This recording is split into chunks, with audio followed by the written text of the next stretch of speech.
উসওয়াতুল হাসানা হবে একজন ব্যক্তি, দ্বিতীয় কোনো ব্যক্তি না। তিনি হচ্ছেন আমাদের প্রিয় নবী মুহাম্মদুর রাসূলুল্লাহ সাল্লাল্লাহু আলাইহি ওয়াসাল্লাম। হ্যাঁ, এটা ঠিক যদি কোনো ব্যক্তির কথা রাসূলের কথার সাথে মিলে যায়, সে যেই হোক না কেন তার কথা মানতে আমরা প্রস্তুত ইনশাআল্লাহ। বরং ওই কথা মানাই আমাদের জন্য ফরজ। আর পৃথিবীর যে ব্যক্তি হোক না কেন, সে যত বড় নেতা হোক না কেন, যেই হোক না কেন, কারো কথা যদি নবীর কথার সাথে না মিলে, তাহলে সেই কথা মানতে আমরা মোটেও বাধ্য নই, বরং সেটাকে না মানাই হচ্ছে আপনার ইমানের দাবি। এই 10টা কাজ তারা করেছে, এছাড়া আরও কিছু কাজ করেছে, আজকে আমি অত বলার সময় পাচ্ছি না। এখন আপনার প্রতি নাসিহা হচ্ছে যে যদি আপনি চান যে আপনার যৌবনকালটাকে আপনি আল্লাহর পথে ব্যয় করবেন, দুনিয়াতেও সুখী হবেন, পরকালেও সুখী হবেন, তাহলে আপনার জন্য একটা হাদিস আমি পেশ করছি। নবী সাল্লাল্লাহু আলাইহি ওয়াসাল্লাম বলেছেন, কিয়ামতের মাঠে 7 শ্রেণীর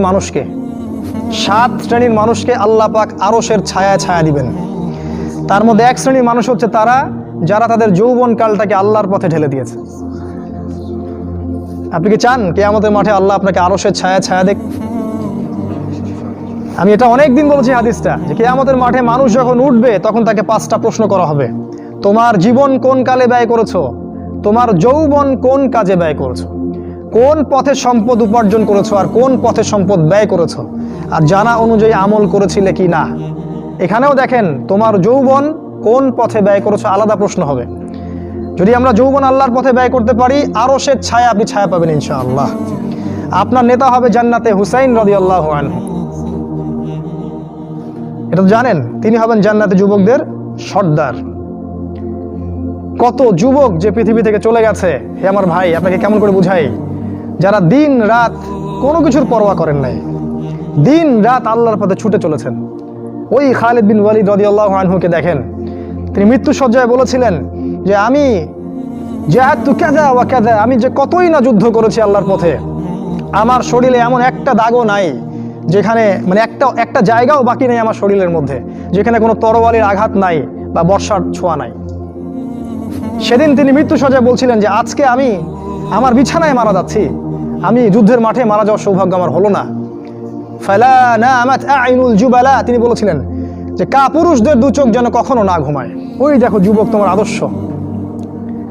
খুবাইব রাদিয়াল্লাহু আনহু, ইসলামের জন্য তাকে দায়ী করে পাঠানো হয়, রাজি নামক একটা জায়গায় কাফেররা তাকে ধরে ফেলে এবং তাকে শুল দণ্ড দিয়ে হত্যা করে। খুবাইব রাদিয়াল্লাহু আনহুকে যখন শুল দেওয়া হচ্ছিল, তিনি বলছিলেন, এই কবিতাটা ভালো করে পড়বা, রাহিকুল মাকতুম বই আছে, লাস্তু উবালি হিনা উক্তালু মুসলিমান। তাকে যখন শুল দণ্ড দেওয়া হচ্ছে, শুল দণ্ড মানে বোঝো, পিছন দিয়ে মানে লৌহ দণ্ড প্রবেশ করিয়ে মাথা দিয়ে বের করে দিত, কঠিন দণ্ড, একটা ফাঁসি টাসির চেয়েও ভয়ঙ্কর। এই শুল দণ্ড তাকে দেওয়া হচ্ছে এবং বলা হচ্ছে, তুমি কি চাও তোমাকে ছেড়ে দেই আর মুহাম্মাদকে তোমার জায়গায় শুলদণ্ড দেই? কাফেররা বলেছিল। আর এই যুবক বলেছিলেন যে আমার জীবনের বিনিময়ে নবীর একটা চুলের আঘাত পাক, সেটাও আমি চাই না। দোয়া করছে, আল্লাহ আমার মৃত্যুর সংবাদটা নবীকে পৌঁছে দিও। আল্লাহ পাক সেটা পৌঁছে দিলেন। রাসূল মদিনা থেকে খবর পেয়ে গেলেন যে খুবাইবকে হত্যা করা হয়েছে।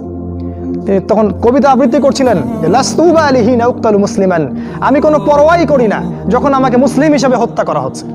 আলাই জামিন কানা লিল্লাহি মাসরাই, আমাকে যেদিকেই পাশ ফেরানো হোক না কেন সেটা আল্লাহর জন্যই।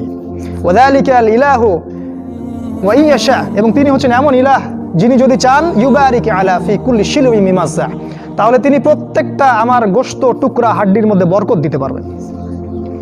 এই কবিতা বলতে বলতে তার জান চলে যায়। এই যে তোমার আদর্শ, কখনো ভেবেছো তাদেরকে নিয়ে? তারা তোমাদের সুপার হিরো।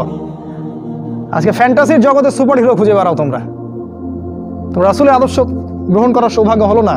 খালিদ বিন ওয়ালিদকে দেখতে পারলে না। ওমর ইবনুল খাত্তাব এমন বীর, যার সামনে 10 জন 15 জন কিছুই না, তরোয়াল নিয়ে বের হয়েছেন নবীকে হত্যা করবে। প্রতিমধ্যে শুনলেন কি, তার বোন ভগ্নিপতি ইসলাম কবুল করেছে, চললেন বোন আর ভগ্নিপতিকে আগে মারবো তারপর নবীকে। সেখানে গিয়ে শুনলেন কোরআন তেলাওয়াত করা হচ্ছে, কান লাগিয়ে শুনলেন কি তেলাওয়াত করা হচ্ছে। জিজ্ঞাসা করলেন কি তেলাওয়াত করছো? তারা বললো যে আমরা কিছুই তেলাওয়াত করছিলাম না। তিনি মারধর শুরু করলেন। এক পর্যায়ে একটা কাগজ বের হয়ে আসলো, ওই যে নুসখা, সেখানে লেখা ছিল সূরা তাহা। সেই সূরা তাহার তিলাওয়াত শুনে পড়তে পড়তে পড়তে পড়তে তার চোখ দিয়ে দরদর করে পানি পড়তে লাগলো এবং তিনি বলতে লাগলেন, ইয়ামবাগি লিমান ইয়াকুলু হাদা আল্লা ইউবাদা মাআহু গায়রা, যে সত্তা এরকম কোরআন নাজিল করতে পারে উচিত হবে না যে তার সাথে কাউকে শরিক করা হোক। বললেন, শাহিদতু আল্লা ইলাহা ইল্লাল্লাহ ওয়া আন্না মুহাম্মাদান রাসূলুল্লাহ, আমি সাক্ষ্য দিচ্ছি আল্লাহ ছাড়া কোনো মাবুদ নাই এবং মুহাম্মদ আল্লাহর রাসূল সাল্লাল্লাহু আলাইহি ওয়াসাল্লাম। খুযুনি ইলা রাসূলিল্লাহি ওয়া আসহাবিহি, আমাকে আল্লাহর রাসূল এবং সাহাবীদের কাছে নিয়ে চলো, আমি ইসলাম কবুল করব এখন গিয়ে।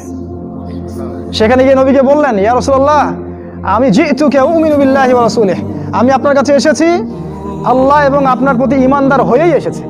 ওয়া বিমা জিতা বিহি মিন ইনদিল্লাহ, আর আপনি আল্লাহর পক্ষ থেকে যা নিয়ে এসেছেন এই কোরআনের প্রতি ঈমানদার হয়েই আমি এসেছি এখানে। তিনি বললেন, ওই সময় উমর ইবনুল খাত্তাব, যে ইয়া রাসূলুল্লাহ, আমরা কি হকের উপর নাই? আলাসনা আলাল হক ওয়া লাইসু আলাল বাতিল, আমরা কি হকের উপর নাই? মুশরিকরা কি বাতিলের উপর নাই? তাহলে আমরা কেন গোপনে গোপনে ইসলামের দাওয়াত দিব? আজকে থেকে প্রকাশ্যে ইসলামের দাওয়াত দিব। তখন থেকে ইসলাম প্রকাশ্যে দাওয়াত পেয়েছে, তার আগে পায়নি। তুমি ওমর হতে পারো না?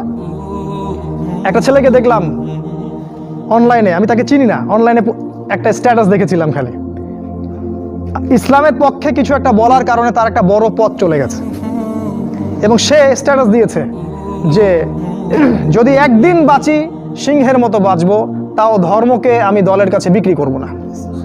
মন থেকে দোয়া চলে আসলো ওর। ওখানে আমি কমেন্ট করেছি যে তোমাকে আল্লাহ ওমরের মতো কবুল করুক। হামজা, বীর সাহাবী, যাকে উহুদের যুদ্ধে শহীদ করা হয়েছে, আবু জেহেল রাসূলকে চর মেরেছিল একটা। হামজা রাদিয়াল্লাহু আনহু যখন শুনেছেন আবু জেহেল রাসূলকে মেরেছে, সরাসরি আবু জেহেলের বাসায় ওকে গলার ধরে বের করে প্রচণ্ড জোরে ঘুষি একটা মারা হলো। বলা হলো যে আমার ভাতিজা যে দিনের উপর আছে, আমিও সেই দিনের উপর আছি, রুদ্দাহা ইন ইসতাতা'তা, তোমার ক্ষমতা থাকলে আমাদেরকে ঠেকিয়ে দেখাও দেখি।